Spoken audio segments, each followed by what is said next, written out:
नमस्कार, मैं ब्रह्मानंद तिवारी शंखनाद के विशेष एपिसोड में आपका हार्दिक स्वागत करता हूं। बाबा रामदेव अपनी टिप्पणियों की वजह से आयुर्वेद बनाम एलोपैथ की बहस छेड़ने की कोशिश कर रहे थे, लेकिन वे अब पूरी तरीके से पलट चुके हैं। उन्होंने पूर्व में दिए अपने बयान से पलटते हुए बोले कि एलोपैथी और एलोपैथिक चिकित्सकों का वे भरपूर सम्मान करते हैं।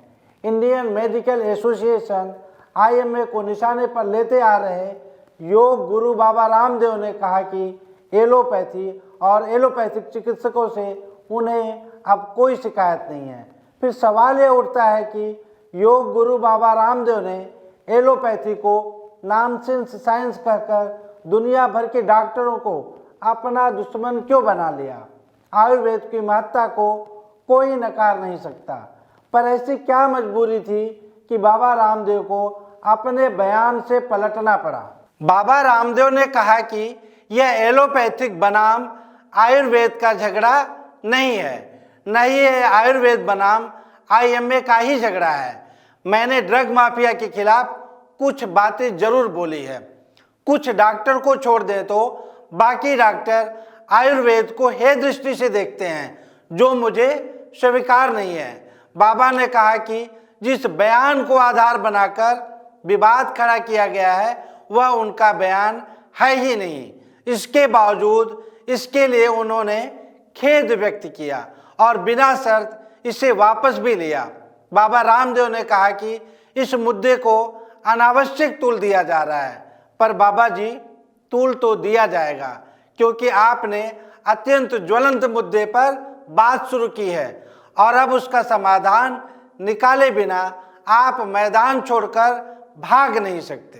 बाबा जी, थोड़े से दबाव, थोड़े से प्रदर्शन से आप अपने मुद्दे से भटक कैसे सकते हैं। स्टेटमेंट आपके थे, तभी तो आप आम लोगों के द्वारा ट्रोल भी किए गए।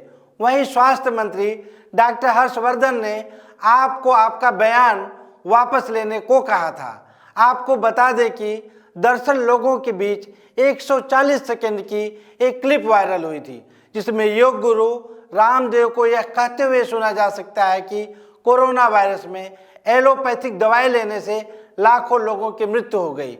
इस विवाद के बाद बाबा रामदेव ने सोशल मीडिया पर एक खुला पत्र भी लिखा, जिसमें वे IMA से पूछे कि क्या एलोपैथी के पास उच्च रक्तचाप और डायबिटीज जैसी बीमारियों के लिए स्थायी राहत प्रदान करती है।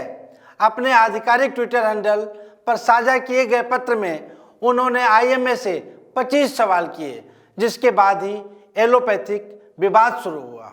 बाबा रामदेव के 25 सवालों के बाद IMA ने कहा कि उनकी लड़ाई योग और आयुर्वेद से है ही नहीं, अपितु एक अहंकारी व्यापारी से है, जो अपनी दवा बेचने की लालसा में इस विवाद को राष्ट्रवाद का रूप देकर अनायास लड़ाई को आयुर्वेद बनाम एलोपैथ बनाने के प्रयास में है। बाबा रामदेव और उनके साथ जुड़े विवादों का चोली दामन का साथ है। बाबा रामदेव कब कहाँ क्या बोल दें और उसके बाद किस तरीके का विवाद खड़ा हो जाए, इसे लेकर हमेशा संशय बना ही रहता है।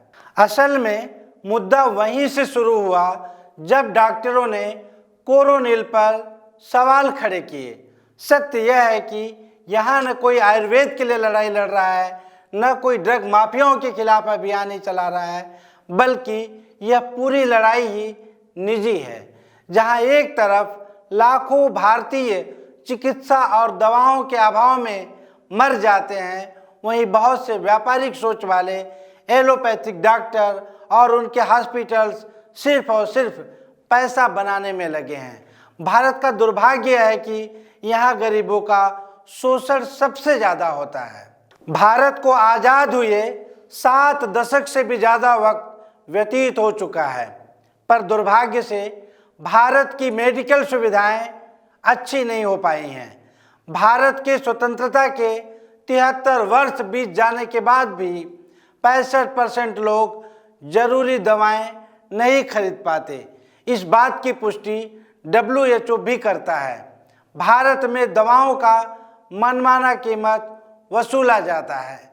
फार्मास्यूटिकल कंपनीज पर सच में किसी का कोई दबाव नहीं है।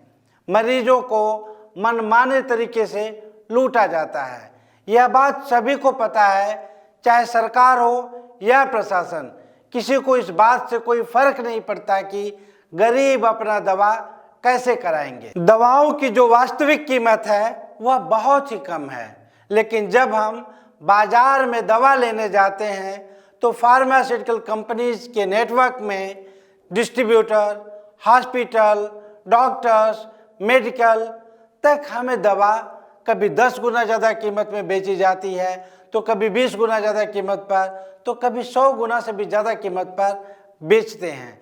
और खरीदने वाले भारत जैसे गरीब राष्ट्र के नागरिक हैं, जहां आज भी 40 करोड़ से अधिक लोग एक दिन में 2 वक्त का भोजन नहीं कर पाते हैं। यह लड़ाई न आयुर्वेद की है न एलोपैथ की है, वरन सरकार को चाहिए कि देश के 100% लोगों का सही उपचार सुनिश्चित कराएं। सरकार को चाहिए कि ड्रग माफियाओं को जेल भेजे। वहीं बाबा रामदेव को चाहिए कि वे अपनी आवाज़ बिना किसी भय के उठाते रहें। उम्मीद है शंखनाद का यह विशेष एपिसोड आपके लिए सार्थक सिद्ध होगा। इस एपिसोड से संबंधित कोई भी प्रश्न अथवा सुझाव हो तो आप हमें कमेंट कर सकते हैं या आप हमें ईमेल भी कर सकते हैं। हमारा ईमेल आईडी है editor.x7news@gmail.com। धन्यवाद।